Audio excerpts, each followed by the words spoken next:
ओम शांति।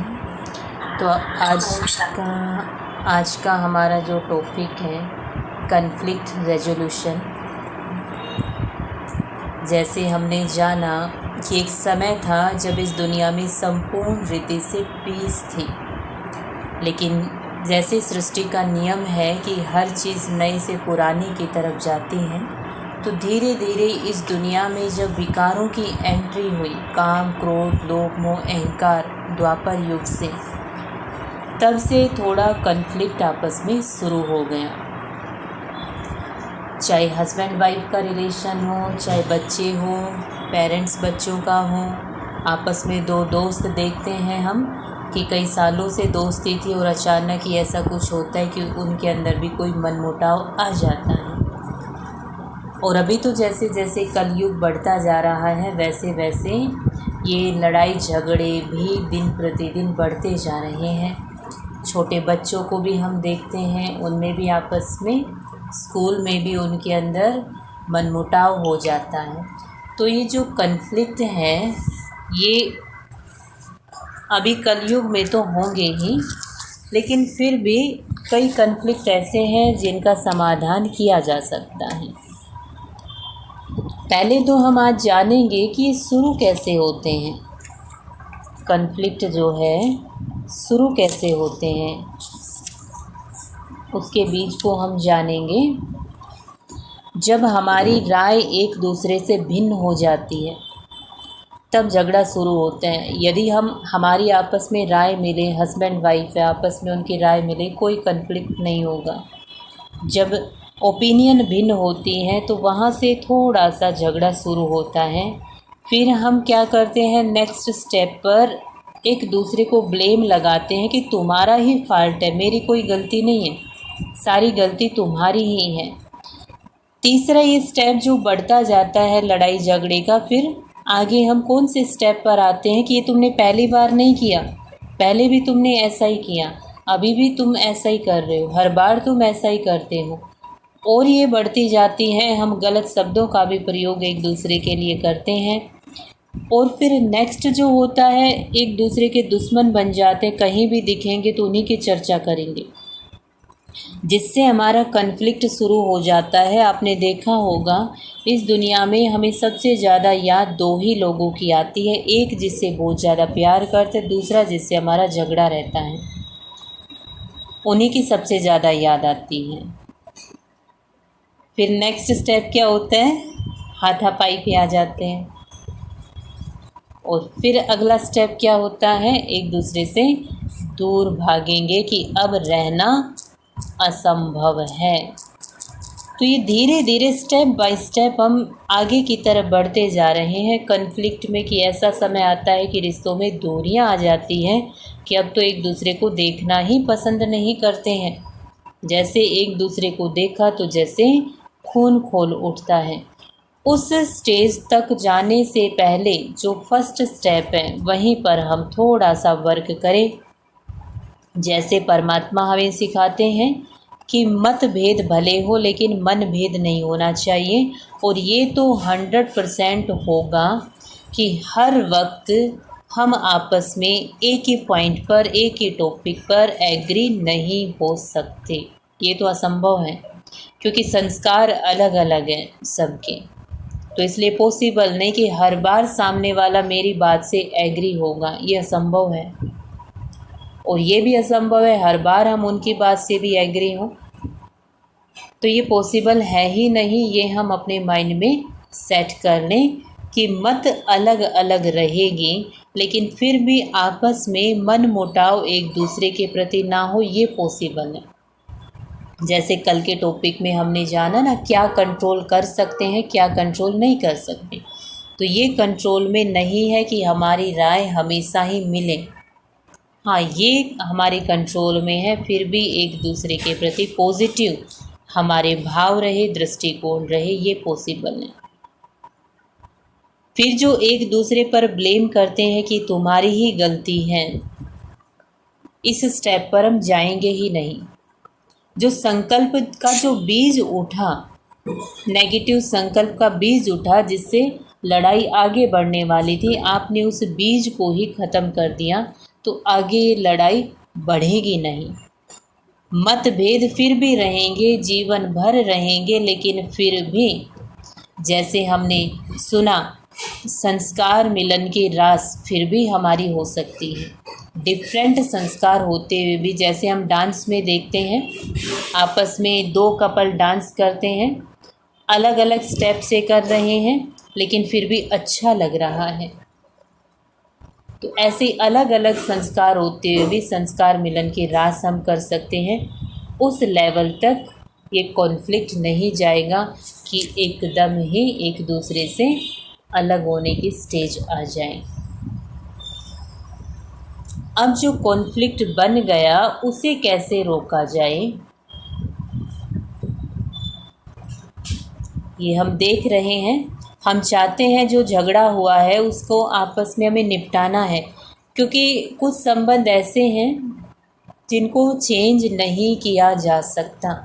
कोई पड़ोसी आपके साथ झगड़ा कर रहा है, उससे तंग आकर के आप पड़ोस चेंज कर सकते हैं, ये पॉसिबल है। कहीं पर आप जॉब कर रहे हैं, वहाँ पर बहुत टॉर्चर किया जा रहा है, जो भी साथी है या बॉस है, वहाँ पर संभावनाएं हैं आप जॉब चेंज कर सकते हैं, लेकिन यहाँ पर बहुत कम संभावनाएं हैं। पेरेंट्स और बच्चों का आपस में झगड़ा होता है, बच्चे ये थोड़ी ना कहेंगे ये माँ बाप हमें पसंद नहीं, हमें तो दूसरे माँ बाप चाहिए, किसी और को अपना माँ बाप बना ले। हस्बैंड वाइफ का वहाँ कुछ परसेंटेज होती है, कुछ परसेंटेज होती है, लेकिन बहुत ज़्यादा जब हद से पार बात हो जाती है तब वहाँ पर ये स्टेप उठाया जाता है। विदेशों में तो ये बड़ा कॉमन है, थोड़ा सा भी किसी से मतभेद मनमुटाव हुआ, चाहे वो पेरेंट्स है चाहे हस्बैंड वाइफ है, तुरंत वहाँ पर अलग हो जाते हैं, वो बहुत जल्दी डिप्रेशन के शिकार हो जाते हैं। लेकिन हमारे भारत का जो कल्चर है, हमारे यहाँ पर जो भी रिश्ते होते हैं, हर संभव कोशिश की जाती है पहले उनको जोड़ने की, बाद में फिर वो स्टेप उठाया जाता है। तो रिश्तों को जोड़ने के लिए क्या क्या स्टेप उठा सकते हैं कॉन्फ्लिक्ट को रिजॉल्व करने के लिए? एक दूसरे का सम्मान करें, एक दूसरे की राय को हमें रिस्पेक्ट देना चाहिए, जो परमात्मा पिता हमें सिखाते हैं कि एक दूसरे के विचार को रिस्पेक्ट दें। सामने वाला कई बार क्या होता है, अपने विचार रख रहे हैं, चाहे हस्बैंड वाइफ ही क्यों ना हो, कई बार क्या होता है हम ज़्यादा नॉलेजफुल होने के कारण उनके विचारों को बीच में काट देते हैं, बार बार काटते रहते हैं, तो उनको फिर लगता है कि हमारा तो बिल्कुल भी रिस्पेक्ट ही नहीं है। ज़रूरी नहीं कि उनके विचारों पर हम अमल करें, उनको अप्लाई करें, ये ज़रूरी नहीं है, लेकिन थोड़ा उनको सम्मान दें जब वो अपनी बात को रखते हैं। तो नेक्स्ट जो है, अपनी सच्ची भावनाओं को हमें व्यक्त करना चाहिए। मान लीजिए सामने वाले ने कुछ कहा और हम हर्ट हुए, तो हम अपनी फीलिंग्स को, अपनी भावनाओं को भी रखें। कई बार क्या होता है कि हम फीलिंग्स को दबाते जाते हैं, सामने वाले को लगता है हमने कुछ कहा, ये रिएक्ट नहीं कर रहा या कर रही, फिर एक समय ऐसा आता है कि वो पूरा ब्लास्ट हो जाता है। तो जो भी हमारी फीलिंग क्रिएट होती है, तो हम तुरंत अपनी फीलिंग को शेयर करें, उसे आगे बढ़ने ना दें। अपने विचारों को हमें साझा करना है, अपने विचार रखने ज़रूर है। किसी भी विषय पर जब पूछा जाता है, कई बार क्या होता है, एक बार रिजेक्ट किया हमारा विचार, 2 बार रिजेक्ट किया, फिर हम सोच लेते हैं आगे से हम कोई अपना विचार रखेंगे ही नहीं, कुछ भी पूछेंगे हम कुछ नहीं बोलेंगे। हमें अपने विचार ज़रूर शेयर करना चाहिए, लेकिन अंदर में ये भी हमें अपने आप को तैयार रखना चाहिए कि यदि हमारी बात नहीं मानी गई तो भी ओके। जितना हमें बोला गया कि आप अपने विचार रखो, रख दिया। मेन हमारे जीवन का लक्ष्य होना चाहिए मन को शांत रखना। कैसे शांत रखना है मन को? यदि अपना विचार रख करके फिर चुप रहने से यदि कॉन्फ्लिक्ट नहीं क्रिएट होती, तो हमारा मन अपने आप शांत रहेगा।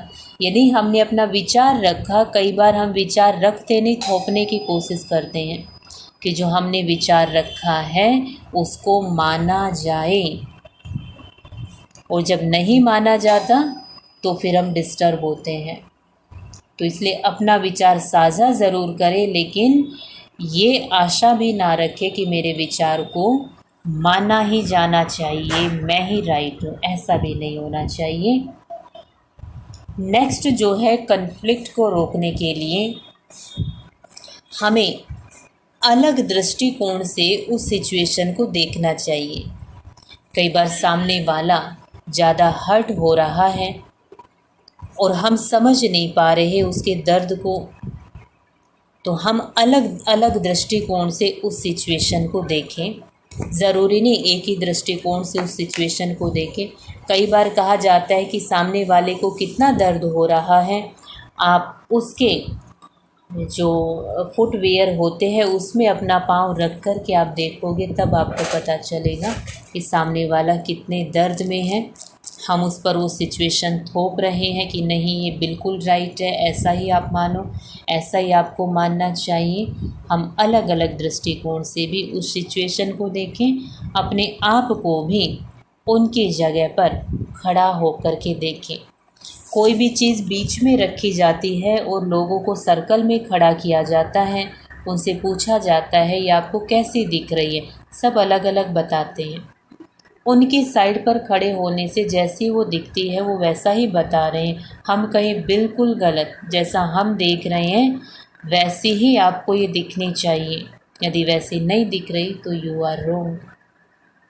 ऐसा नहीं है। तो अलग अलग दृष्टिकोण से हम उस सिचुएशन को देखें, अपने माइंड को हमेशा हम ओपन रखें। नेक्स्ट जो है, सभी विचारों को ध्यान से सुनना है। कन्फ्लिक्ट को रिजोल्व करने के लिए कई बार क्या होता है, किसी तीसरे पर्सन को बीच में लाया जाता है जिस पर हमारा ट्रस्ट होता है, जिसे हम समझदार समझते हैं।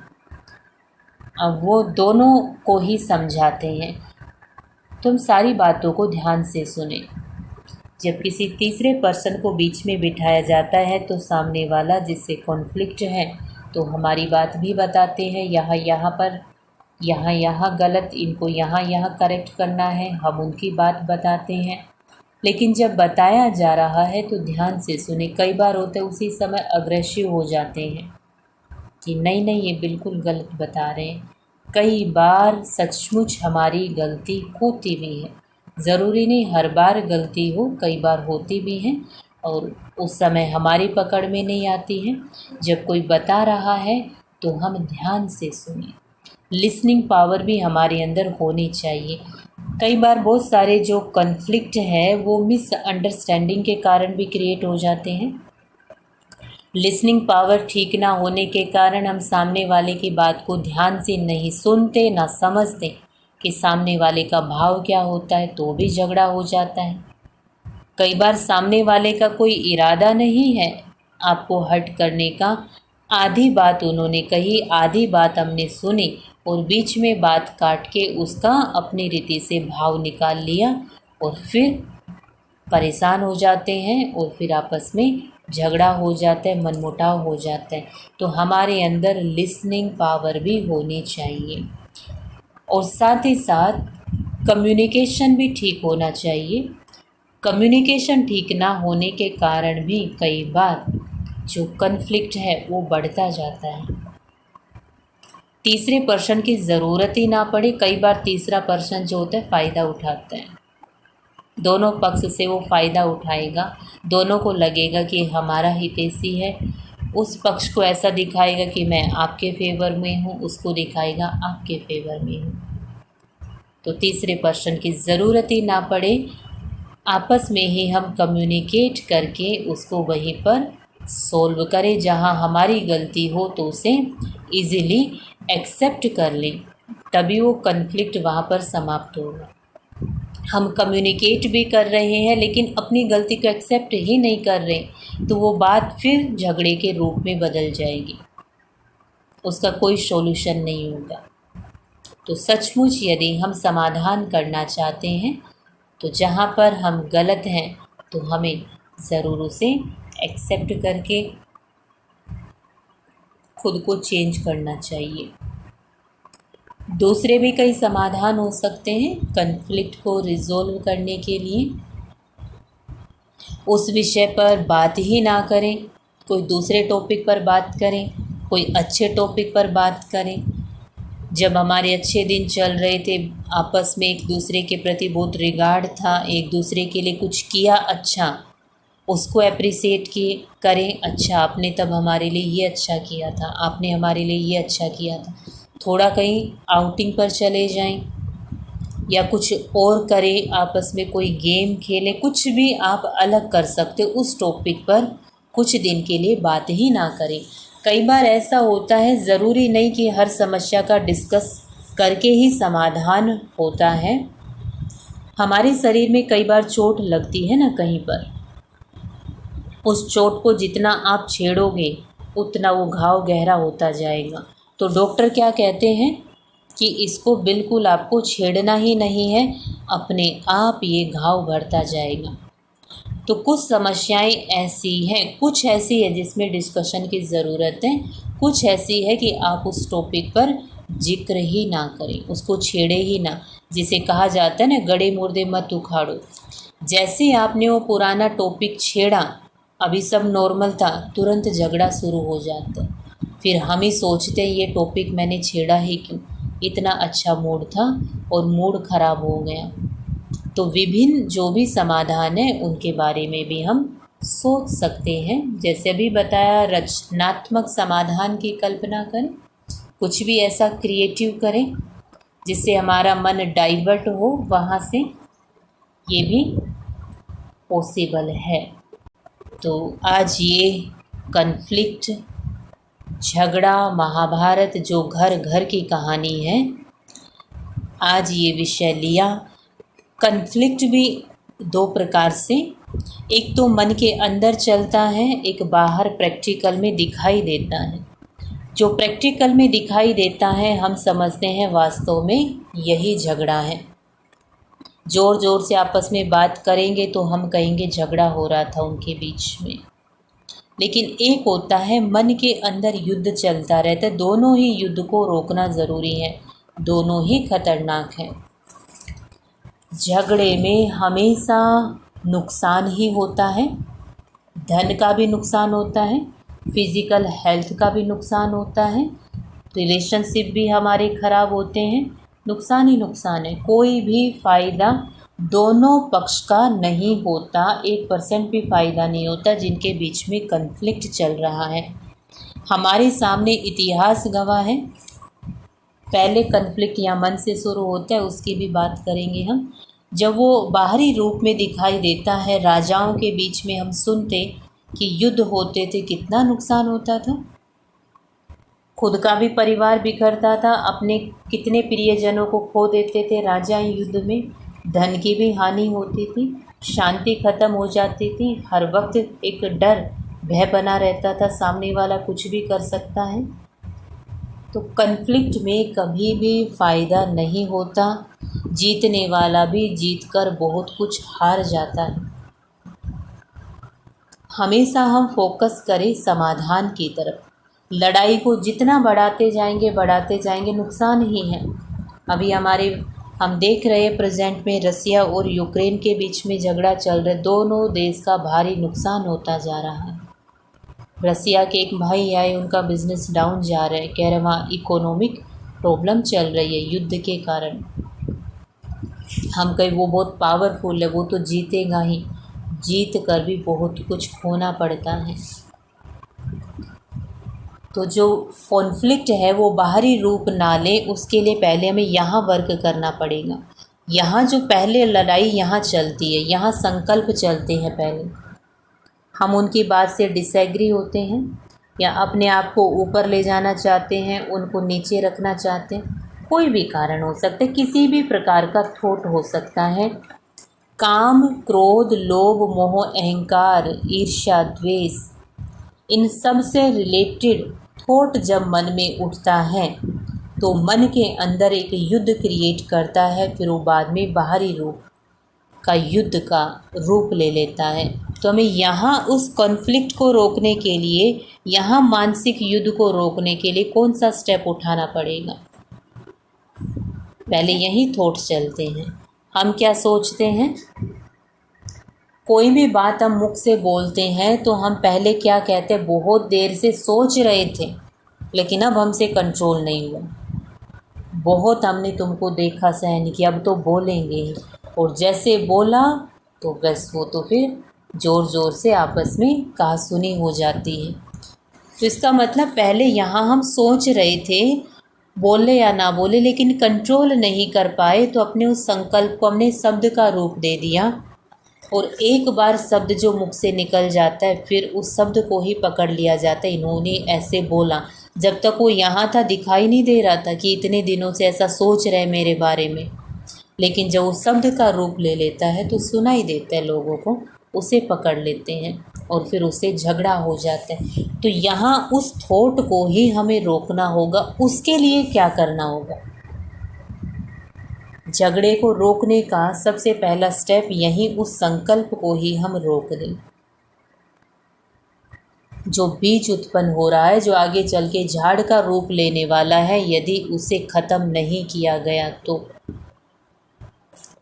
उस नेगेटिव थॉट को कैसे हम समाप्त करें, कैसे ख़त्म करें?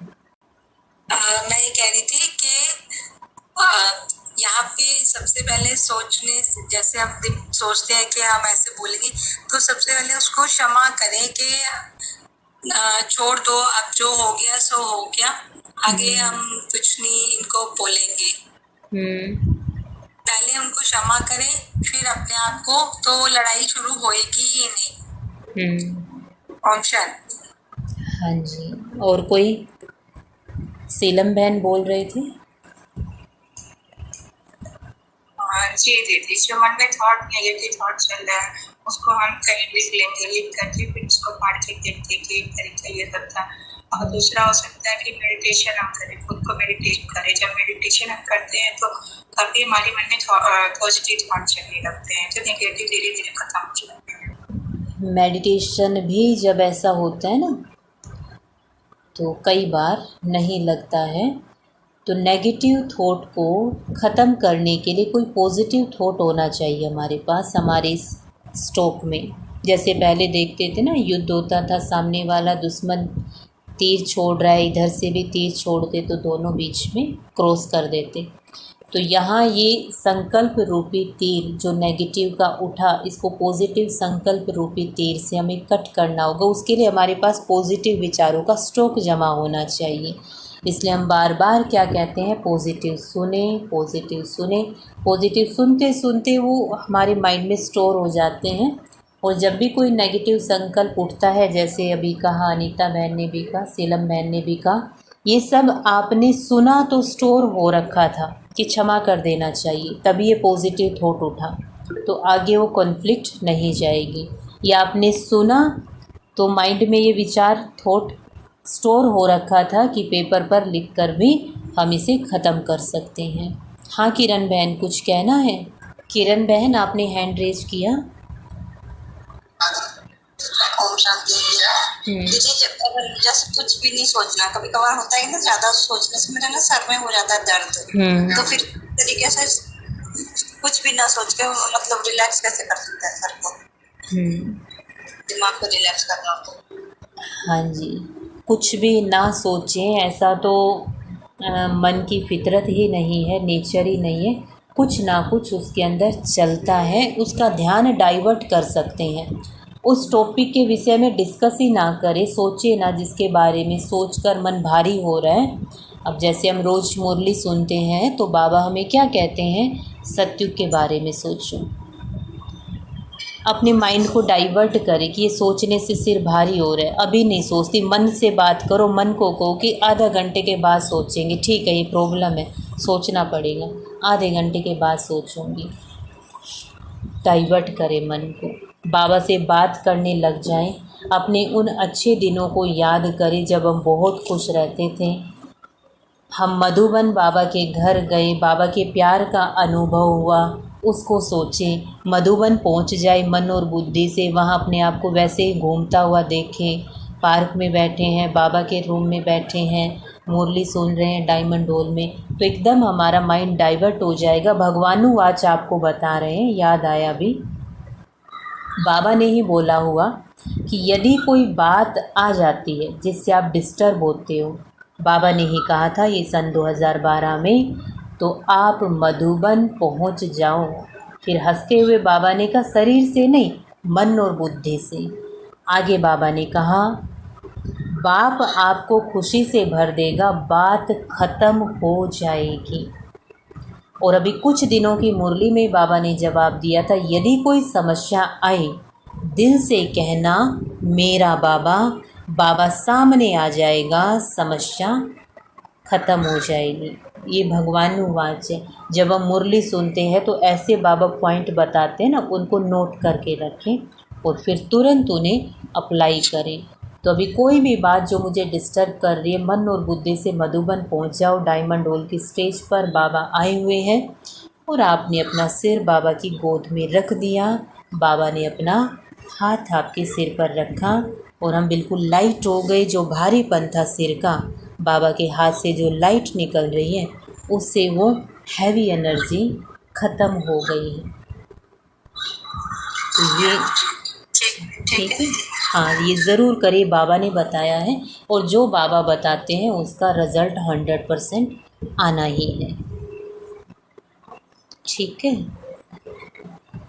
जो हाँ जो मधुबन नहीं गए वो यूट्यूब पे वीडियो भी देख सकते हैं, डायमंड हॉल की उस स्टेज को देखकर मन बुद्धि से पहुँचे करके देखिए, ज़रूर रिलीफ मिलेगा। हमें तो भगवान हर समस्या का समाधान बताते हैं, तो हमारे लिए तो बड़ा इजी है अपने आप को लाइट रखना। तो आज का सेशन यही हम पूरा करते हैं।